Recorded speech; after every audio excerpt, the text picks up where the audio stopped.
தாவேகா வந்து பெருசாக நடவடிக்கைகளில் ஈடுபடல, எஸ்ஐஆர் எதிர்த்து பேசலை, அதுலேயுமே வந்து பாஜகவை காட்டமாக அவங்க விமர்சிக்கலை அப்படின்ற குற்றச்சாட்டுகள் பரவலாக இருந்துச்சு. நேரடியாக களத்தில் இறங்குறாங்களே. இப்போ களத்துலேருந்து என்ன பண்ண போகிறாங்க? ஆர்ப்பாட்டம் பண்ணி என்ன நடக்க போகுது? எஸ்ஐஆர் அப்படிங்கிறது இன்றைக்கி வந்து கொண்டு வந்திருக்காங்க. 5 மாநில தேர்தலுக்காக கொண்டு வந்திருக்காங்க. தமிழ்நாட்டிலையும் அதை இம்ப்ளிமெண்ட் பண்ணிட்டு இருக்காங்க. ஃபார்ம்லாம் கொடுத்துட்டு இருக்காங்க. அனைத்து கட்சி கூட்டத்தோடு நீங்கள் அந்த கூட்டத்தோடு நீங்கள் சேர்ந்துருக்கணும். அரசியல் ரீதியான முரண்பாடு இருந்துட்டு போகுது. இது மக்கள் பிரச்சனைக்கு ஏன் நீங்கள் அரசியல் கொண்டு வரீங்க?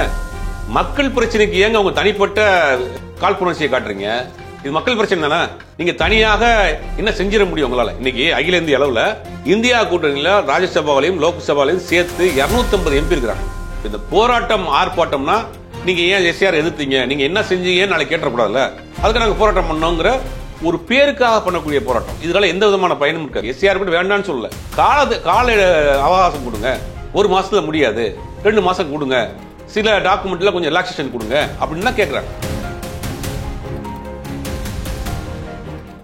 50க்கும் மேற்பட்ட உலக நாடுகளில் 100 கோடிக்கும் அதிகமான ஆகாயம் தமிழ் பார்வையாளர்களுக்கு பேரன்பும் திருநன்றியும்.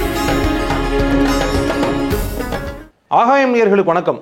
எஸ்ஐஆரை எதிர்த்து தாவேகா தரப்புல மாவட்ட தலைநகரங்களில் போராட்டம் அறிவிச்சிருக்காங்க, ஆர்ப்பாட்டம் செய்யறதா வந்து சொல்லியிருக்கிறாங்க. அது குறித்து விரிவாக பேச போறோம் மூத்த பத்திரிகையாளர் திரு சுபேர் அவர்கள்கிட்ட. வணக்கம் சார். வணக்கம். தாவேகா வந்து பெருசாக நடவடிக்கைகளில் ஈடுபடல, எஸ்ஐஆர் எதிர்த்து பேசலை, அதுலேயுமே வந்து பாஜகவை காட்டமாக அவங்க விமர்சிக்கலை அப்படின்ற குற்றச்சாட்டுகள் பரவலாக இருந்துச்சு. நேரடியாக களத்தில் இறங்குறாங்களே. இப்போ களத்துலேருந்து என்ன பண்ண போறாங்க? ஆர்ப்பாட்டம் பண்ணி என்ன நடக்க போகுது? சார், ஜனநாயக நாட்டில் ஏதாவது ஒரு நடவடிக்கை எடுத்து எஸ்ஐஆர் அப்படிங்கிறது இன்னைக்கு வந்து கொண்டு வந்திருக்காங்க. 5 மாநில தேர்தலுக்காக கொண்டு வந்திருக்காங்க. தமிழ்நாட்டிலையும் அதை இம்ப்ளிமெண்ட் பண்ணிட்டு இருக்காங்க. ஃபார்ம்லாம் கொடுத்துட்டு இருக்காங்க. அதில் ஏகப்பட்ட குளறுபடிகள் இருக்கு. ஏன்னா அந்த ஃபார்மில் என்னன்னா 2003 நீங்க எஸ்ஐஆர்ல இருந்தீங்களான்னு கேட்குறாங்க. சில பேர் வீடு மாறி இருப்பாங்க, சில பேர் ஊர் மாறி இருப்பாங்க, தொகுதிகள் மாறி இருப்பாங்க. அப்படிங்கும்போது அவங்களாம் அந்த லிஸ்ட்டை வரமாட்டேங்கிறாங்க. நிறைய பேர் அதை வாங்கி வச்சுட்டு எப்படி ஃபுல் பண்ணுறது கூட தெரியாது. அதுக்குமே தேர்தல் ஆணையம் பார்த்தீங்கன்னா 68% நாங்கள் கொடுத்தோம், 70% கொடுத்துட்டோங்கிற பெர்சன்டேஜ்லாம் போட்டிருக்காங்க. ஒன்றும் பலருக்கும் போய் அந்த ஃபார்மே சேரலை. அதுக்குள்ளே இவங்க டிசம்பர் 4ஆம் தேதிக்குள்ளே எல்லாத்தையும் கணக்கெடுத்து முடிச்சு நீங்கள் ஃப்ரெஷ்ஷாக போட்டுருவாங்களான்னு தெரியல. ஒருவேளை 2003 எஸ்ஐஆரில் நீங்கள் இல்லைன்னா நீங்கள் ஃப்ரெஷ்ஷாக அப்ளை பண்ணி தான் வாங்கணும். நீங்கள் ஆல்ரெடி ஒரு 15 வருஷமோ 20 வருஷமோ ஓட்டு போட்டிருந்தாலும் சரி, நீங்கள் வந்து ஃப்ரெஷ்ஷாக அப்ளை பண்ணி உங்களுடைய அப்பா அம்மாவினுடைய குடியுரிமையை நிரூபித்து தான் வாங்கணும். இதுதான் சிக்கல். இப்போ வந்து உதாரணத்துக்கு எடுத்துக்கிட்டிங்களா, எங்கள் அப்பா வந்து 1947 சுதந்திரத்துக்கு முன்னாடி பிறந்தவர்.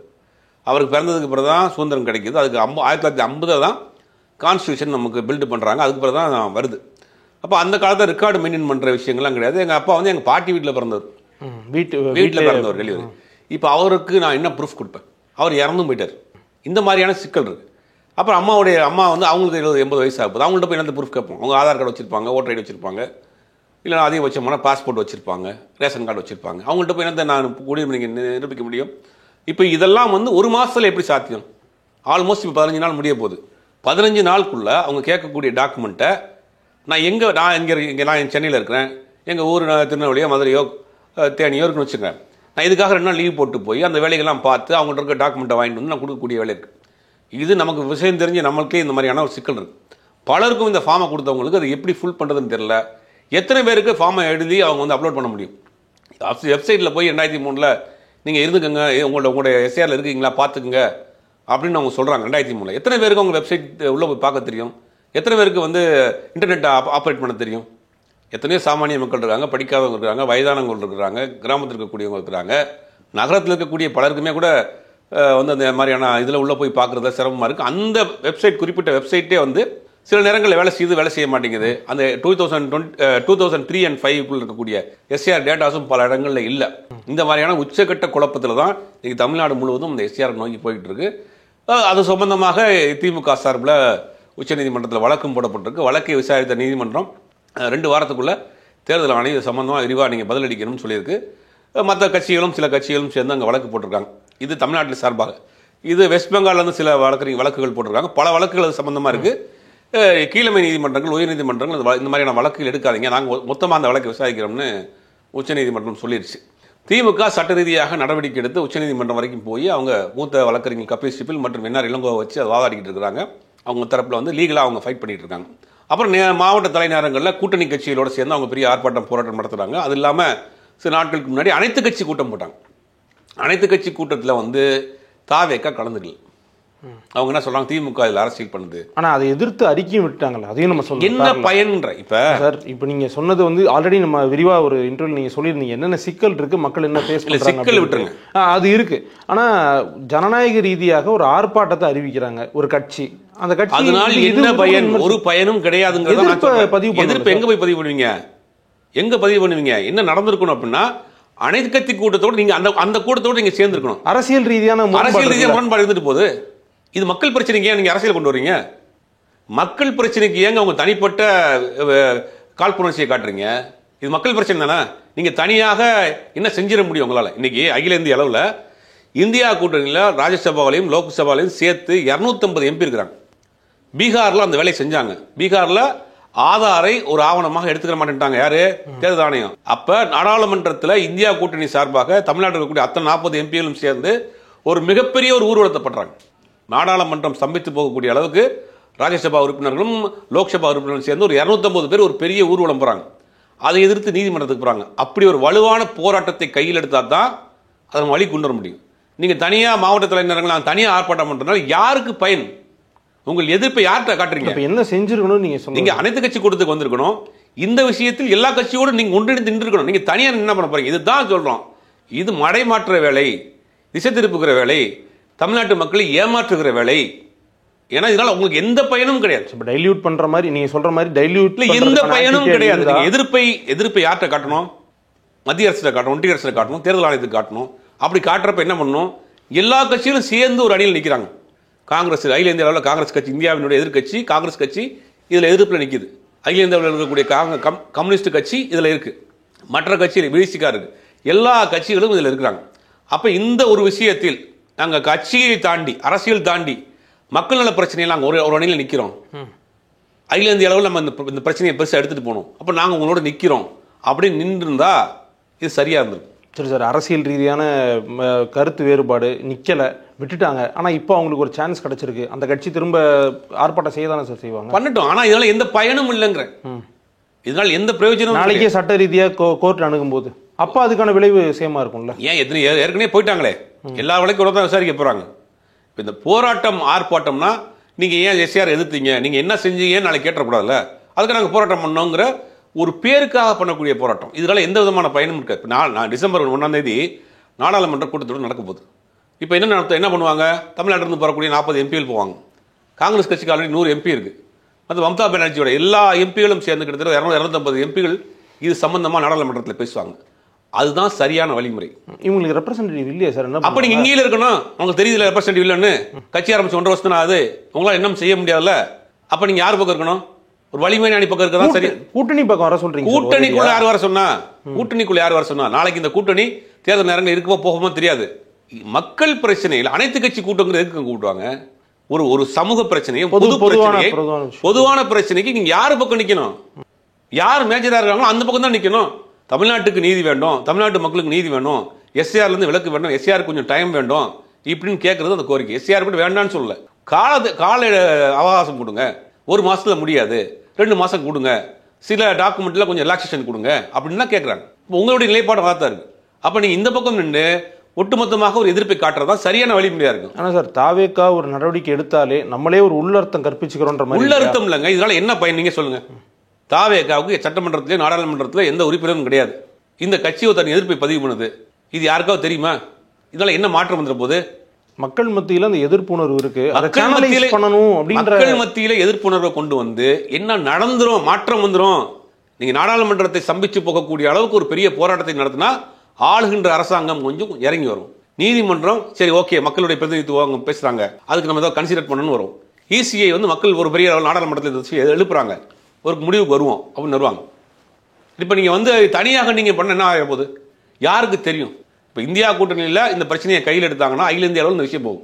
தேர்தல் கமிஷனுக்கு போகும், நீதிமன்றத்துக்கு போகும், நாடாளுமன்றத்துக்கு போகும், லோக்சபாவுக்கு போகும், ராஜ்யசபாவுக்கு போகும். நீங்கள் தெருவோரமாக நின்று கத்துறதுனால என்ன பிரயோஜனம்? என்ன தீர்வு என்ன வந்துரு போகுது? இதுக்கு எல்லாருக்கும் தேவை தீர்வு தான் இல்லையா? இந்த இது உடனே 1 மாசத்துல முடியாது, கால அவகாசம் கொடுங்க, சில டாக்குமெண்ட்ல ரிலாக்ஸேஷன் கொடுங்க, இதுதான் கேட்குறாங்க. அப்போ இதை இந்த இத்தனை கட்சிகளும் சேர்ந்து குரல் கொடுக்குறாங்க. அதுக்கே ஒன்றும் சரியான இது இல்லை. நீதிமன்றத்துக்கு போயிருக்காங்க. இப்போ நீங்கள் நீதிமன்றத்துக்கு போகலாம், அது கூட ஓகே. தனியாக ஆர்ப்பாட்டம் போராட்டம் பண்ணி நீங்கள் தனிச்சு அடையாளப்படுத்தி காட்டுறதுல என்ன வந்துட போகுது? என்னன்னா ஒருவேளை இந்த வைக்கக்கூடிய கோரிக்கையை தேர்தல் ஆணையமோ நீதிமன்றமோ ஏற்றுக்கிட்டு ஏதாவது ஒன்று கொடுத்துச்சுன்னா அவங்க வந்து கிரெடிட் பண்ணிட்டு போயிடுவாங்க. அந்த கிரெடிட் அவங்க எடுத்துக்கிடுவாங்க. அதுக்கு நம்ம உடனே இருந்துடக்கூடாது அப்படிங்கிற உள்நோக்கத்தை சுயநலம் தான். இதைத்தான் சொல்கிறோம். ஒன்றும் உங்களுக்கு வந்து பக்குவப்படலை. இந்த நேரத்தில் அரசியலை தாண்டி சமூக பிரச்சனைக்கு கொண்டா நிற்கிறது தான் சரியான வழிமுறை. அதில் அவங்க செய்யாமல் இதுலேயும் அரசியல் பண்ணுறாங்க. இது யாரை இது பண்ணுறீங்க? திமுக எடுத்து எஸ்ஆர் திமுக கொண்டு வந்துச்சு சார் குறைஞ்சபட்சம். ஆனால் இதுக்கான எதிர்ப்பை அவங்க வந்து வெளிப்படுத்துறாங்கல்ல, அது வரைக்கும் இது ஒரு பாசிட்டிவ் ரீஎன்ஃபோர்ஸ்மெண்ட் தான். நல்ல விஷயம் தான். நீங்கள் எதிர்ப்பு வெளிப்படுத்துறீங்க, அந்த நிர்வாகிகளை போய் உதவி பண்ண சொல்கிறீங்க, அதெல்லாம் நல்ல விஷயம் தான். ஆனால் இணைந்து செயல்பட்டால் தானே தீர்வு ஏற்படும். தீர்வுக்கு தான் நம்ம வழி சொல்கிறோம். தனியாக குரல் கொடுப்பதும் கூட்டத்தோடு சேர்ந்து குரல் கொடுப்பதும் ஒருத்தருடைய குரலும் ஒட்டுமொத்த குரலும் எப்படி இருக்கும் வித்தியாசம்? சார் இப்போ இவங்க வந்து இப்போ இது வந்து உல்டாவான கொஸ்டின் தான் நான் கேட்டுறேன். நான் மனசை தோன்றதை கேட்டுறேன். என்னன்னா ஒருவேளை இவங்க தலைமையில் இது மாதிரியான ஒரு கூட்டம் கூட்டி மற்ற கட்சிகளை கூட்டுறதா எத்தனை கட்சிகள் வந்திருப்பாங்க அப்படின்னு இவங்க ஒரு அனுமானம் வைப்பாங்க. அதிகாரத்துல இருந்தா வந்திருப்பாங்க. திமுக எத்தனையோ அனைத்து கட்சி கூட்டத்துக்கு போயிருக்கு எதிர்கட்சியா இருக்கிறப்ப, அதிமுக எத்தனையோ அனைத்து கட்சி கூட்டத்துக்கு போயிருக்கு எதிர்கட்சியா இருக்கிறப்ப, இதே தாவேக்கா டீலிமிட்டேஷன் வரலையா? ஏன் வந்தீங்க? கலந்துக்கிட்டாங்க. டீலிமிட்டேஷனுக்கு கட்சியினுடைய துணை பொதுச் செயலாளர் வந்து இட்டுன்னு போனார்ல, பார்த்தோமா நம்ம. அப்ப நாம் தமிழர் தான் வரல, இவங்க வந்துருந்தாங்க. ஏன் இப்ப மட்டும் உங்க ஸ்டாண்டு? இப்ப எஸ்ஐஆர் யார் ஆதரிக்கிறா? பாஜக அதிமுக ஆதரிக்குது. சரி, இந்தியாவிலேயே எஸ்ஐஆருக்கு எதிராக ஒரு அரசியல் கட்சி ஆதரவாக நீதிமன்றத்துக்கு போன ஒரே கட்சி அகில இந்திய அண்ணா திமுக தான். அப்போ சார்பு இருந்தா, இப்ப ஒருவேளை சார்பு இருந்தா அப்ப டீலிமிட்டேஷன் போயிருக்க மாட்டாங்களே. இல்ல, இப்பதான் கூட்டணி பலமாயிருச்சே. இப்ப என்னன்னா தமிழ்நாட்டில் பிரச்சனை வருது. தமிழ்நாட்டில் பிரச்சனை வர்றப்ப தமிழ்நாட்டின் சார்பாக பெரும்பாலான கட்சிகள் இதுக்கு ஆப்போசிஷனாக போய் நிற்கிறாங்க கோர்ட்டில். அப்போ என்ன பண்ணுவாங்க? அவங்க என்ன சொல்கிறாங்க, எங்களுக்கு பொங்கல் வருது, கிறிஸ்மஸ் வருது, மழைக்காலமாக இருக்குது, ஒரு மாதத்தில் எங்களால் வந்து இந்த எஸ்ஐஆர் பண்ணி முடிக்க முடியாது, கொஞ்சம் டைம் கொடுக்குன்னு கேட்குறாங்க. அப்போ இதுக்கு எதிராக போய் யார் நிற்கிறான்னா, ஒரு மாதத்தில் பண்ண முடியும், ஒரு வாரத்திலே பண்ணி முடிச்சுட்டு வாருங்க, எங்கள் ஐயா எடப்பாடி ஐயாவே சொல்லிட்டாருன்னு அவங்க போய் நிற்கிறாங்க. இதுதான் ஆபத்து. அப்போ தமிழ்நாட்டினுடைய ஒட்டுமொத்த மக்களினுடைய உரிமைகளை, ஒட்டுமொத்த மக்களினுடைய குரலை வேறு பக்கம் திசை திருப்பதற்காக பாஜக திட்டமிட்டு இவர்களை சொல்லி வழக்கு போட சொல்லியிருக்காங்க ஆதரவா. உதாரணத்துக்கு பீகார் தேர்தலில் இதே மாதிரி எஸ்ஐஆர் வருது. அப்ப நிதிஷ்குமார் ஐக்கிய ஜனதா தளமும் பாஜகவும் கூட்டணியில் இருக்காங்க. அப்ப நிதிஷ்குமார் இதுக்கு ஆதரவா வழக்கு போடல. ஆனா அதிமுக ஆதரவா வழக்கு போட்டு இன்னைக்கு அதுக்கு ஆதரவா பேசிக்கிட்டு இருக்காங்க. அப்படிங்கிறது தான் மிகப்பெரிய அதிர்ச்சியா இருக்கு. ஒருவேளை நியாயமாவே ஒரு மாசத்துக்குள்ள முடிக்க முடியும்னு பாக்குறாங்களோ என்னவோ. மக்களுக்கு தெரியுமில்ல, பார்த்துட்டு இருக்க மக்களுக்கு தெரியும். எத்தனை பேர் ஒன்றும் ஃபார்ம் ஃபில் பண்ணி கொடுத்துருக்காங்க, எத்தனை பேருக்கு ஃபார்ம் கையில் வந்திருக்கு, அது கேட்கப்பட்ட கேள்வியில் யாருக்கு புரியுது, எப்படி நடக்கும்? 6.5 கோடி மக்களை நீங்கள் வந்து வாரத்துக்கு 3 நாள் வர்றீங்க, செவ்வாய் புதன் வியாழன், வாரத்துக்கு 3 நாள், 4 வாரம் ஒரு மாதத்துக்கு 12 நாள் 6.5 கோடி மக்கள் நீங்கள் முடிச்சிருவீங்களா? வெளியூர் போயிருப்பாங்க, உடல்நிலை சரியில்லாமல் போயிருக்கும், வெளிநாட்டுக்கு போயிருப்பாங்க, வீட்டை பூட்டிட்டு போயிருப்பாங்க, கணவன் மனைவி வேலைக்கு போயிருப்பாங்க, புதன் வியாழன் வெள்ளி செவ்வாய் புதன் வீட்டில் இருப்பாங்களா கணவன் மனைவி, யாராவது வேலைக்கு போகிறவங்க, ஹவுஸ் ஒய்ஃபாக இருக்கா, ஒர்க் பண்ணுறவங்க. இதெல்லாம் நடைமுறை சிக்கல் இருக்குது. மழை காலம் இருக்குது, திருவிழா காலம் இருக்குது, பண்டிகை காலங்கள் இருக்குது. இதுக்கெல்லாம் கண்ணை மூடிக்கிட்டு அதிமுக ஆதரவு கொடுத்து அதுக்கு ஆதரவாக நீதிமன்றம் வரைக்கும் போயிருக்கு. அப்படிங்கும் போது அதிமுக செய்யக்கூடியதும் தாவேக்கா செய்யக்கூடியதுக்கு என்ன வேறுபாடு இருக்குன்ற? அவங்க நீதிமன்றத்துக்கு போகிறாங்க, எதிர்த்து ஆதரிச்சு போகிறாங்க. நீங்கள் நீதிமன்றத்துக்கு போல நீங்கள் தனியாக நின்று போராடுறீங்க. நீங்கள் உங்களுக்கு பின்னாடி ஒரு இளைஞர் கூட்டம் இருக்கு இல்லையா, அதை பாஜக இந்த திட்டத்துக்கு பின்னாடியும் பெரிய சதி இருக்கு. இதுக்கு யார் ஆதரவாக பேசுறா? பாஜக காரங்க ஆதரவாக பேசுறாங்க, அதிமுக ஆதரவாக பேசுது. தேர்தல் ஆணையத்தினுடைய ஸ்போக்ஸ் பர்சன் அதிமுக தேர்தல் ஆணையத்துக்கு என்ன உறவு இருக்கு? அது ஆட்டானமஸ் பாடி. அதுக்கு யார் வக்காலத்து வாங்கி பேசுறா? அதிமுக பாஜக. இப்போ இதுக்கு முன்னாடி சதி இருக்கா இல்லையா? ஆதரிச்சு பேசுறாங்கன்றதுனாலே எதுக்கு ஆதரிச்சு? அது ஆட்டானமஸ் பாடிங்க. அது இல்ல நியாயம் இருக்கிறதா உங்க கருத்து? என்ன நியாயம் இருக்குல்ல? பொதுமக்கள் பார்த்துக்கிட்டு தானே இருக்கிறாங்க. பல பேருக்கு ஒன்றும் ஃபார்ம் போல, பல பேர் ஒன்றும் ஃபுல் பண்ண முடியல, அவங்க கேட்ட டாக்குமெண்ட் என்னன்னு புரியல, மக்கள் பரிதவிச்சுக்கிட்டு இருக்காங்க. நீங்க குறைந்தபட்சம் கூட்டணி தர்மத்துக்காக ஆதரிச்சாலும் கூட அவங்க சில ரிலாக்ஸேஷன் கொடுங்க, உங்களுக்கு டைம் கொடுங்க, ஒரு மாசம் இல்லை இன்னொரு மாசம் கொடுங்க, சில டாக்குமெண்ட் ரிலாக்ஸேஷன் கொடுங்க அப்படின்னு அதிமுக கூட்டணியில் இருந்தாலும் கூட, கூட்டணி தர்மத்துக்காக ஒத்துக்கிட்டாலும் கூட சில விஷயத்தில் நியாயத்தோடு நடந்திருக்கணும். ஆனா அதுக்கு முழுவதுமாக ஆதரிச்சு ஒரு மாசம் இல்லைங்க ஒரு வாரத்திலே பண்ணிடுவாங்கன்னு போய் கோர்ட்டு நிற்கிறதெல்லாம் வந்து அது வந்து ஒரு கட்சி முழுவதுமாக இன்னைக்கு அதிமுக வந்து பாஜகவினுடைய ஊதுகுழலாம் மாறி நிற்கிறதுங்கிறத பார்க்க வேண்டியது. இளைஞர்களுடைய மிகப்பெரிய சக்தியாக தாவேக்கா இருக்கு. தாவேக்கா வந்து இளைஞர்களை சேனலைஸ் பண்ணணும் அப்படின்ற விமர்சனங்கள் இருக்கு. ஆனா ஆர்ப்பாட்டம் மாதிரியான ஒரு சமூக ரீதியான ஒரு முன்னெடுப்பு இருக்குல்ல சார், அதை இவங்க கொண்டு வர்றதை வந்து ஒரு சரியான பாதையா இருக்கும். அது வந்து ஒரு நல்ல முன்னெடுப்பு தான். முதல்ல இவங்க எஸ்ஐஆரை வந்து எதிர்க்கிறாங்கிற ஒரு விஷயம் வரவேற்கத்தக்க விஷயம் தான். ஆனா இங்கே ஒரு எல்லோரும் சேர்ந்து எதிர்த்தா தான் இன்னைக்கு ஒன்றிய பாஜக அரசாங்கம் விரல் விட்டு எண்ணக்கூடிய மாநிலங்கள் மட்டும்தான் அவங்க ஆட்சி செய்யாமல் இருக்கிறாங்க. அப்படிங்கும் போது இங்கே ஒரு பெரிய வலுவான ஒரு எதிர்ப்பை காமிச்சா மட்டும்தான் அது ஓரளவுக்கு சரியான எதிர்ப்பாக அங்கே பதிவு பண்ண முடியும். அதைத்தான் சொல்கிறோம். நீங்கள் வந்து அரசியல் ரீதியாக நீங்கள் திமுக விமர்சிங்க, காங்கிரஸ் விமர்சிங்க, என்னென்னாலும் விமர்சிங்க. ஆனால் மக்கள் பிரச்சனைகள் வர்றப்ப ஒன்றுபட்டு நிற்கும். இதுதான் தமிழ்நாட்டினுடைய மரபாக இருந்திருக்கு. அதிமுகவும் திமுகவும் மாறி மாறி எதிர்கட்சியில் ஆளுங்கட்சியாக இருந்தாலும் சரி, மக்கள் பிரச்சனைகளுக்கு அவங்க ஒன்று தரம் நிற்கிறாங்க. உதாரணத்துக்கு எடப்பாடி பழனிசாமி கடைசி ஆட்சி விட்டு இறங்குறப்ப அரசு பள்ளி மாணவர்களுக்கு 7.5 வந்து இடஒதுக்கீடு கொடுத்தார் மருத்துவக் கல்லூரியில். அப்போ அதை வந்து அன்னைக்கு இருக்கக்கூடிய இன்னைக்கு இருந்த ஆளுநர் தான் இன்னைக்கு அதே ஆளுநர் தான் இன்னைக்கு ஆளுநர் வந்து அது கையெழுத்து படாமல் பெண்டிங்கில் வைக்கிறாங்க. அப்போ திமுகவினுடைய மாணவர்கள் சார்பாக ஒரு பெரிய ஆர்ப்பாட்டத்தை நடத்துறாங்க. நீங்கள் கையெழுத்து போடலைன்னா ஆளுநர் மாளிகை முற்றுகை போராட்டம் நடத்தும்னு யார் சொன்னா? திமுகவுடைய மாணவரணி. தேர்தல் நேரம் இது யாருக்கு கெயினா போய் முடியும்? அதிமுக கெயினா போய் முடியும். அதிமுக அரசாங்கம் ஆட்சியை விட்டு இறங்குறதுக்கு முன்னாடி ஒரு நல்ல திட்டம் அது. 7.5% வாக்கு 7.5% இடஒதுக்கீடு வந்து அரசு பள்ளி மாணவர்களுக்கு மருத்துவக் கல்லூரியில் ஒரு கோட்டா ஒதுக்கணும் அப்படின்னு ஒரு ஸ்கீமை கொண்டு வராங்க. அதுக்கு ஆளுநர் வந்து கையெழுத்து போடல, பெண்டிங்கில் போடுறாரு. தேர்தல் நெருங்க போது ஆட்சி தேர்தல் தேதி அனௌன்ஸ் பண்ண போறாங்க. இது முழுக்க அதிமுக கெயினா தான் போகும். ஆனால் இருந்தாலும் கூட இது மக்கள் சார்ந்த விஷயம். அப்போ திமுக மாணவரணி சார்பாக ஒரு அறிக்கை விடுறாங்க. நாளைக்குள்ள கையெழுத்து போடலன்னா நாங்கள் ஒட்டுமொத்தமாக வந்து கவர்னர் மாளிகை முற்றுகை போராட்டம் நடத்த போறோம். அதுக்கு பிறகு ஆளுநர் வந்து கையெழுத்து போட்டார். ஆனால் அதுக்கு உண்டான கிரெடிட் யாருக்கு கிடைக்கும்? அதிமுக தான் கிடைக்கும். அப்ப மக்கள் பிரச்சனைகளை வந்து அதிமுக எம்ஜிஆர் அவர்கள் காலத்தில் இருந்தாலும் சரி, ஜெயலலிதா அவர்கள் காலத்திலும் சரி, கலைஞர் அவர்களுடைய காலத்திலும் சரி, கட்சி ரீதியாக அவங்க 2 பேருக்குள்ள போட்டி இருந்தாலும் கூட சமூகம் சார்ந்த பொது பிரச்சனைகளுக்கு ஒன்றுபட்டு தான் நின்னாங்க. இப்ப இந்த நேரத்தில் ஒன்றுபட்டு எதிர்க்கக்கூடியதுதான் சரியான வழிமுறை.